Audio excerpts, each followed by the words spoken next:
Hey, it's Lamar here again. This episode, we're going to talk a little bit about the four things. I got four tips for you to expedite your journey from fat to fit.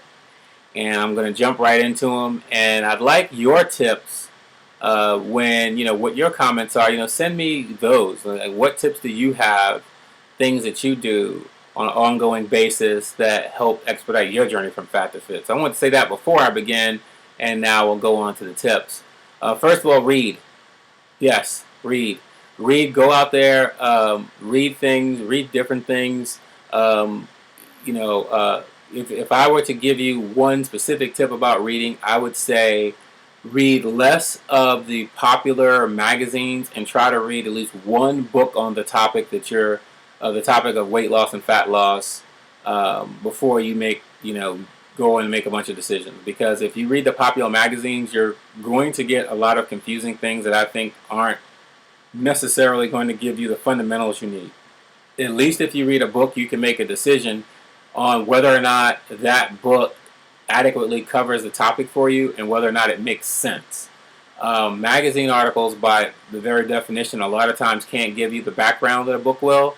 So I recommend you read. The other thing I recommend you do is go online and do some reading. Yes, and I know there are a million blogs out there, and there are people that I read. And if you want to know what people I follow, just put a comment on this blog post or send me an email via Facebook or Twitter, and I will send you those, or I'll post it later, or whatever you guys want me to do. But do read, because reading allows you the next thing, which is to take action. I want you to read, then do, test, and ignore. So the next part of this is doing. After you read, don't take too much time to develop a plan and formulate a plan of action. If you've read it and you got the gist of it, go do it and try it out and see how it works. And that's the testing part of it. You got to know where you're at and where you want to go. Now, you can be very, very precise in your testing, or you can be very lackadaisical in your testing. I will say this, that if you don't have a way to measure what you're doing, you won't know what works, and you will continue to fall into this cycle of trying new things and just throwing spaghetti on the wall and seeing what sticks.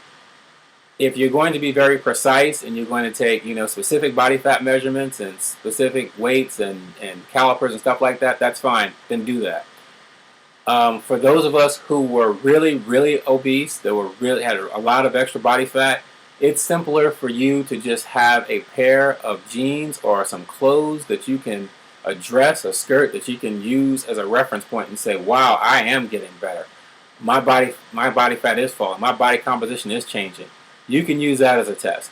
If you're not doing the measurements and you're not at least trying to use a garment or set of garments as some kind of reference, then you're going to have a whole lot of problems. So you've got to have some way to measure your progress and be able to give yourself an attaboy when you're doing the things that you want to do.